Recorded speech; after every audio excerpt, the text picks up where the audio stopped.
घर से निकला, ध्यान देना, एक व्यक्ति घर से निकला कुछ धन लेके।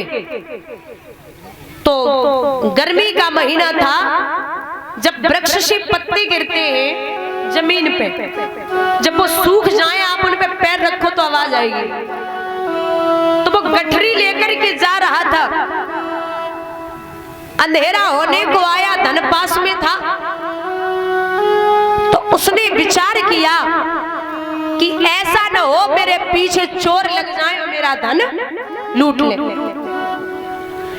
चलता जा रहा, माताओं तब तक उस व्यक्ति के पीछे 5 चोर लग गए।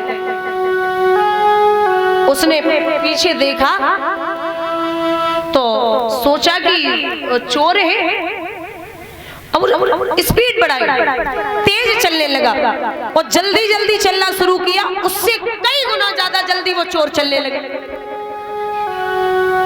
अब वो विचार करता है कि मैं कैसे बचूंगा। तो आगे जाके का देखो है एक बरगद का पेड़ खड़ा है। आपने देखा होगा जो बरगद के पेड़ होते हैं उन पे बड़ी बड़ी जटाएं लटकी होती हैं। वो व्यक्ति जटाओं को पकड़ के, अंधेरा था, एक कुआं था उस बरगद के पेड़ नीचे, तो उसी कुएं में वो जटाओं को पकड़ के घुस गया। वो वहीं कुएं में घुस गया, नीचे नहीं उतरा, कुआं था सूखा। तो 5 चोर भाग के आए, बोले अभी तो यही था, इतनी जल्दी कहां गया, अभी तो यही था।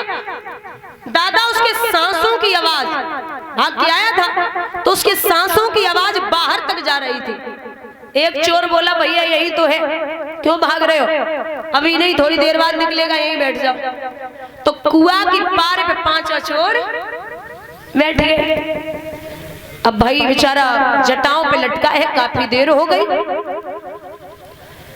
समय बीतने लगा, घंटे 2 घंटे हो गए।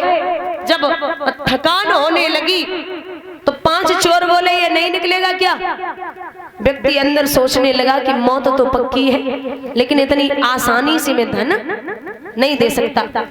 तो उसने विचार किया एक काम करें, हम कुएं में नीचे उतर जाएं।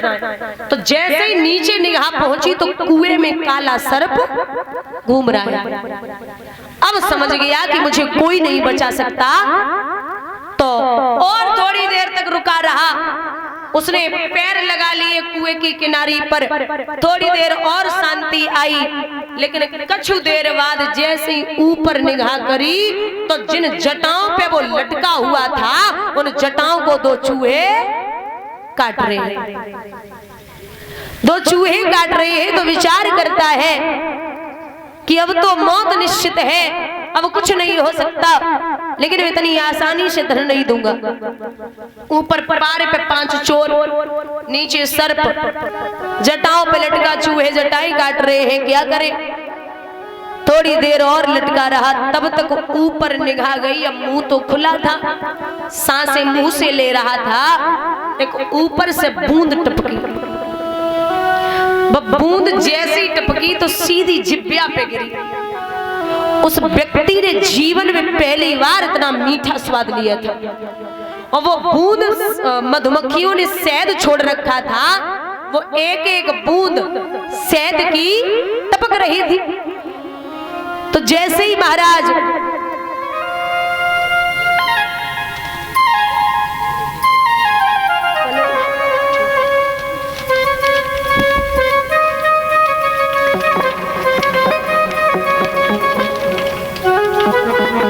भैया, अब जैसे ही वो शहद की बूंद जिह्वा पे गिरी, अब वो जे सोच रहे हो कि बूंद कहां से आई रही। 5 चोर भूल गो और सर्प भूल गो और जो जटाओं को चूहे काट रहे वो भूल गो। अब जे सोच रहे हो कि एक बूंद मिल गई, एक और मिल जाए, ये कहां से आई रही इतनी मीठी। तो हम कहानी के माध्यम से ये समझाना चाह रहे हैं माताओं कि वो व्यक्ति कोई और नहीं, हम और आप हैं। हमारे और आपके पीछे 5 चोर लगे हैं, काम, क्रोध, मोह, लोभ और अहंकार। और जिस कुएं में हम और आप लटके हैं वो है मृत्यु लोक, और जिस कुएं में काला सर्प घूम रहा है वो है हमारा और आपका काल, और जिन जटाओं पे हम आप लटके हैं वो है हमारी और आपकी सांसें, और जिन जटाओं को दो चूहे काट रहे हैं वो एक है दिन और एक है रात, और जो शहद की एक एक बूंद आ रही ना वो है धन। आज 1 लाख को मुनाफा हो रहो, कल 2 लाख की व्यवस्था बन जावे। बोली गोविंद भगवान की। लिखा है दादा,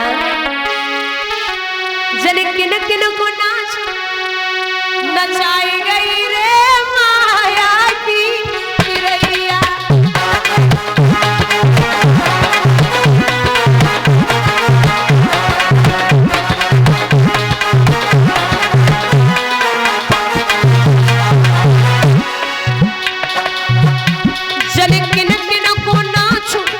नचाई गई रे माया की चिरैया।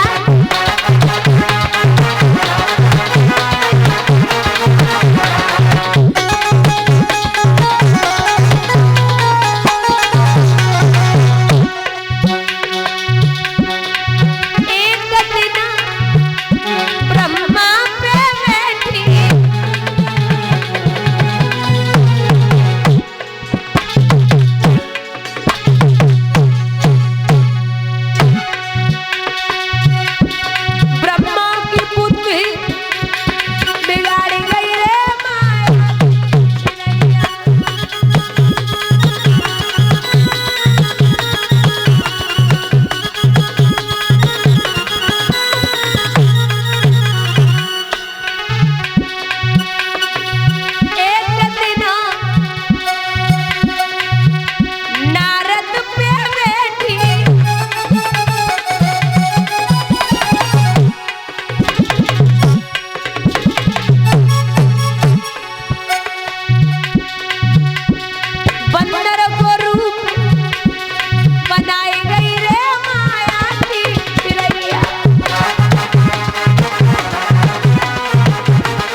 बोली गोविंद भगवान की।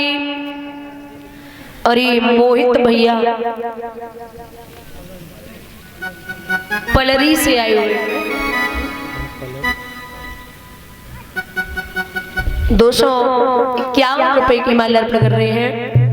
भगवान से कामना करती हूँ यही परस्पर इनके हाथ धर्म के कार्यों की तरफ बढ़ते रहे, कृष्ण हमेशा सद्बुद्धि देते रहे, और जो भी दिल की इच्छाएं हो वो पूर्ण होती रहे, और कान्हा जी का असीम आशीर्वाद इन पर इनके परिवार पर बना रहे, गोविंद से कामना है। बोले कन्हैया लाल की। श्री चंदगी राम जी उनके पुत्र आयुष और पीयूष 100 रुपए से सम्मानित करें। प्रवंशी वाले समीक्षा पूर्ण करें, ये अभिलाषा और आकांक्षा है।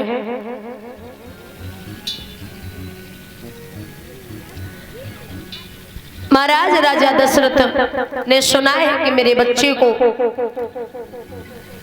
वनवास है तो बेहोश है कि जमीन पे गिर पड़े।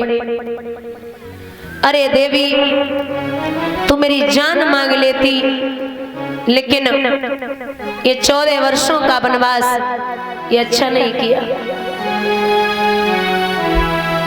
कैकेयी ने जवाब दिया है कि प्रातः होत मुनि वेश धर, जो न राम बन जाए मोर मरन और असजरन नृप सोचो मन माहे। अगर सुबह होते ही राम मन के लिए नहीं गए उसी द्वार से मेरी अर्थी निकलेगी, इतना याद रखना। बहुत परेशान है। राम ने सुना है कि मैं बन के लिए जाऊंगा तो प्रसन्न हो गए। मैया सीता बोली नाथ हमें भी ले चलो। बोले अरे पगली तू क्या करेगी, जाके यही रहो, माता पिता की सेवा करना।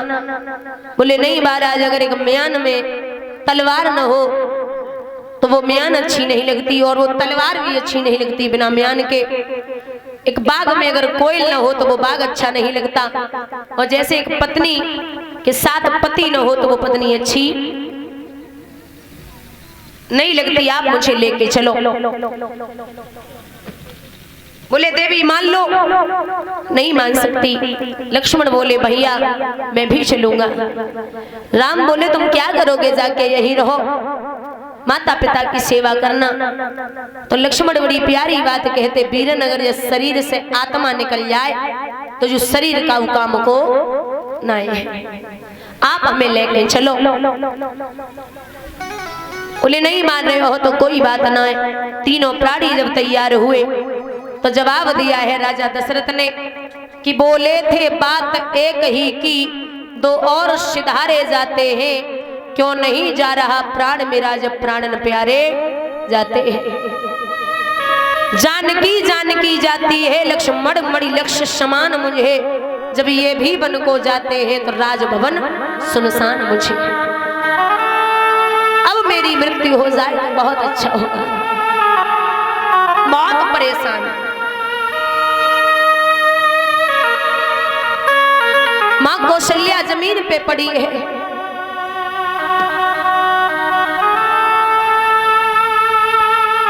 राम जी मां कौशल्या से कहते हैं मैया आज तेरा बेटा बन के लिए जा रहा है।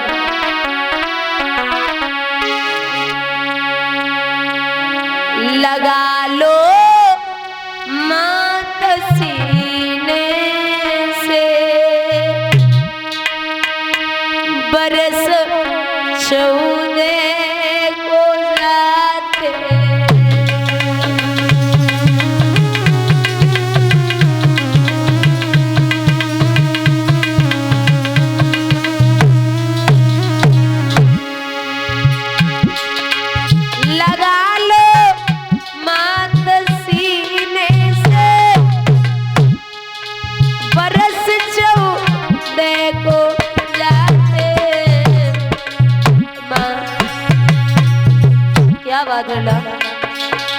तुम्हारी लाडली सीता, तुम्हारी लाडली सीता, साथ में लक्ष्मण जाते।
भोजन राम से समझाते हैं।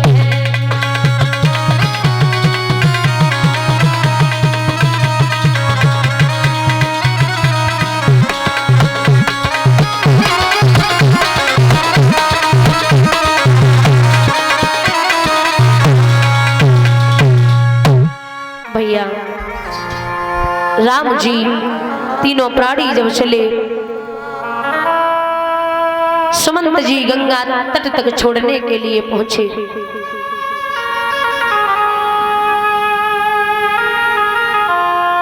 बाबा चौपाई में लिखते हैं कि मांगी नावन के बटाना और कयऊ तुम्हार मर्म में जाना। मांगी नाव, मांगी नाव न के बटा आना, और वही चौपाई का अर्थ निकलता है कि मांगी नाव न के बटाना। प्रभु नाव मांगे रहे लेकिन केवट नहीं आए रहे। महाराज पत्थर से कठोर काठ नहीं होता। जब पत्थर की औरत बन गई तो काठ की औरत बनने में टाइम नहीं लगेगा। पहले आप हम पे चरण धुलवा और बाकी बाद में फिर हम तुम्हें गंगा से पार करेंगे। जो चरण की बात आई, लक्ष्मण ने धनुष पे बाण चढ़ा लिया। बोले क्या बोल रहा है? तुझे पता भी है एक पैर की सेवा मेरी है और एक पैर की सेवा भाभी की है। मैं तुझे चढ़ नहीं धुलवा सकता तुझसे। राम बोले क्रोध ना करो। केवट ने जवाब दो, तुम हमें सिखा रहे हो कि हमें चरण धुलने या ना धुलने? तुम्हें पता है महाराज ये केवट पूर्व जन्म में कछुआ था।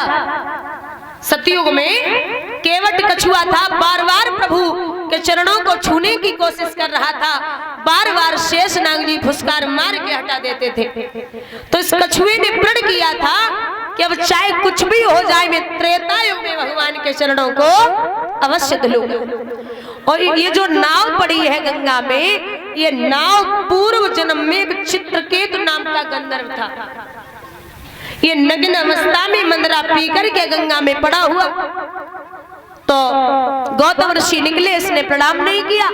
गौतम ऋषि बोले तू इतना मदरा के नशे में बेहोश है, तू मुझे नहीं समझ रहा है। जा तू लकड़ी की भांति जल में पड़ा है, जा तू जल की नाव हो जा। उद्धार कैसे होगा? जवाब दिया साक्षात त्रेता युग में प्रभु राम जब आएंगे बन के लिए तब तेरा उद्धार हो जाएगा। बोले केवट प्रभु चरणों की रज